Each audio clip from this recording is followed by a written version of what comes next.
Selamat malam, perkenalkan nama saya Jeremy Rizky Turnip. Saya lahir di Perdagangan tanggal 30 September dan saya tinggal di Bangkinang, Kampar. Saya kuliah di Universitas Muhammadiyah Riau. Saya mengambil jurusan hukum. Baiklah, tidak berlama-lama lagi saya akan menjelaskan dari hukum pidana. Pengertian hukum pidana yaitu berasal dari bahasa Belanda, yaitu strafrecht. Straf dalam arti bahasa Indonesia adalah sanksi, pidana hukuman.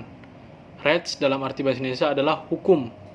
Menurut pakar hukum dari Eropa yang itu Pompe, menyatakan bahwa hukum pidana adalah keseluruhan aturan ketentuan hukum mengenai perbuatan yang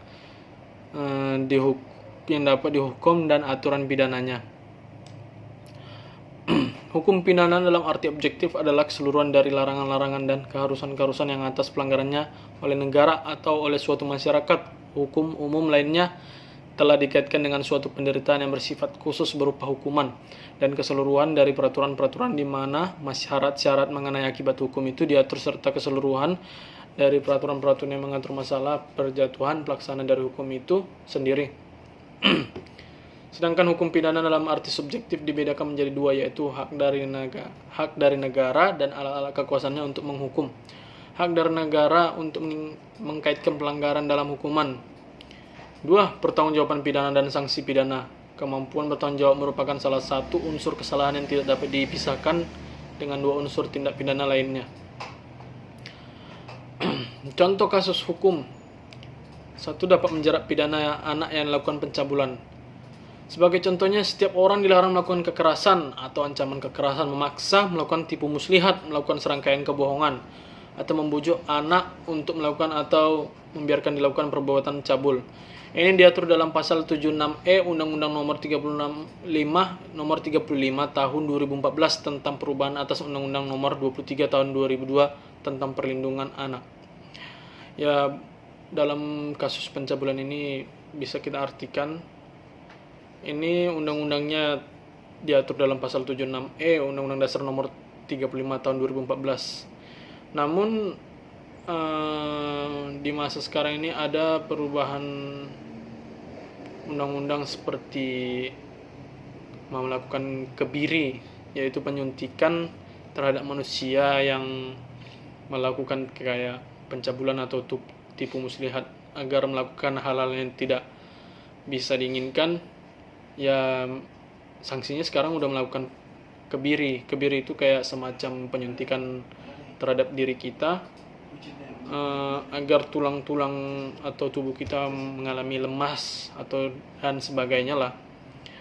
Yang kedua, jerat hukum pengancaman melalui media elektronik. Contohnya aja banyak kita kenal dengan Facebook, Instagram, yang kayak ibaratnya melakukan pembelian barang atau jual beli online jasa. Terkadang ada juga seseorang yang mengancam, seperti halnya dalam ini. Setiap orang yang dengan sengaja dan tanpa hak mengirimkan informasi elektronik dan atau dokumen elektronik yang berisi ancaman. Dalam di sini kita melihat bahwa ada ancaman kekerasan atau menakut-nakuti yang ditunjukkan secara pribadi, maka akan dipidana dengan pidana penjara paling lama 4 tahun dan atau denda paling banyak 750 juta. Hal ini diatur dalam pasal 45B Undang-Undang Nomor 19 Tahun 2016 tentang perubahan atas Undang-Undang Nomor 11 Tahun 2008 tentang informasi dan transaksi elektronik.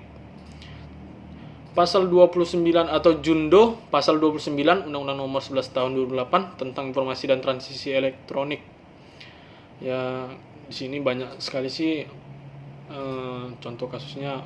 Orang yang memberi barang dan membeli barang tetapi kita tidak membayarnya itu, dan tiba-tiba si owner itu mengancam akan mendatangkan kayak institusi Polri atau akan membunuh atau yang gimana gitulah.